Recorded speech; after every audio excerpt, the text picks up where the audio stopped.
fade screen for Will. We had another a ghost screen for me, and then just to make a play out of that. He did a great job. Ball just didn't go in. Excellent execution by Dylan in that situation.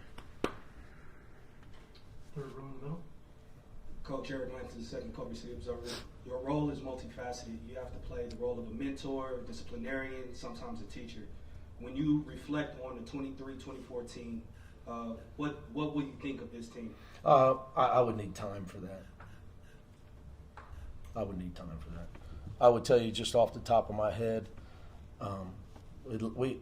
in coaching, it's hard when you're asking guys to do stuff they're not ready to do yet. They're not trained to do yet. And unless your talent supersedes your inexperience, it's really, really hard. And our talent didn't supersede our inexperience this year. So, therefore, I had to ask a lot of guys to do stuff they weren't quite ready to do. Second row in the middle here, Dave. Dave Woods, Bruin Report Online. Dylan, you guys were down 63-53, I think, and then went on a 9-0 run. A lot of fighting, scrapping for balls. What do you think that said about the toughness that's developed for this team? I mean, for sure, just momentum was just carrying on throughout that whole entire that 9-minute stretch. It felt good. We started playing defense. I feel like we got away from that, during the game, and we were more focused on the offensive part of it. And as you can see, man, they scored. I think that says 38 to 20 in paint points, and they really killed us down there. And we have to go back to the drawing board and just figure that out, because that's just unacceptable. Other questions for Dylan? You're good. Go ahead. Thank you, Dylan. Thank you. Yeah. Go ahead. Oh, I'm sorry. Oh, you got one more for Dylan? Sorry. Dylan, when you reflect over the season, how have you grown? And going into the offseason, what aspects of your game will you focus on?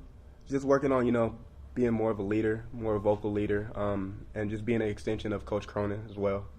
And just, just working on my game 24/7, just being ready to, whenever my number is called, man, just be ready. So. Okay, thank you, Dylan. Any other questions for Coach? Start here. Thank you, guys. Thank you. Mick, what makes Dante just so hard to defend? Experience. Good player, playing his 5th season. Michelle here in the front. But Oh, sorry. the last 2 times we played Oregon, Adem played 16 minutes and 18 minutes. Tonight, we're +7 with him on the floor. What if he'd have played 30 minutes? +12, +15, easy victory.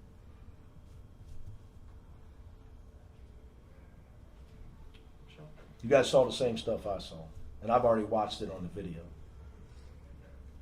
Michelle Gardner, Arizona Republic. Coach, obviously UCLA is the brand in this conference when it comes to basketball.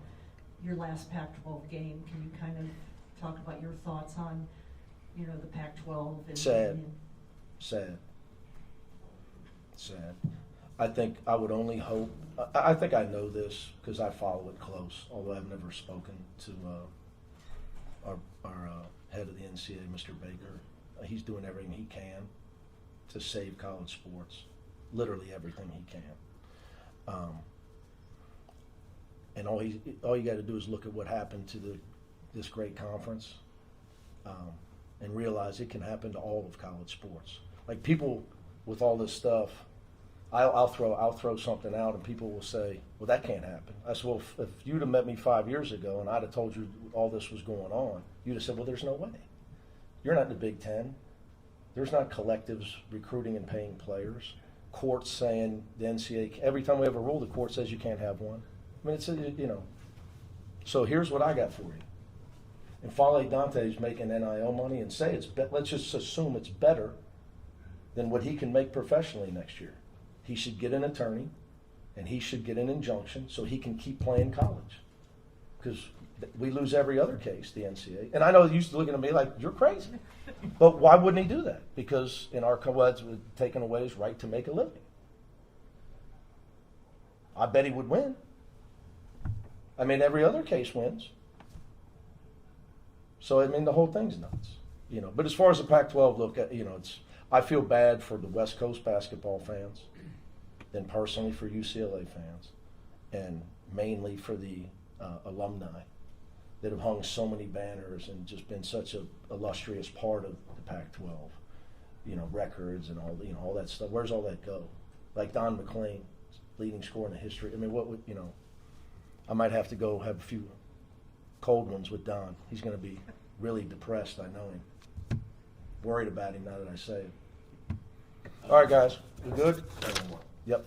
Young played a ton of minutes tonight. Yes. And he also played yesterday. Yes. What do you thought of his play the last couple of games? I think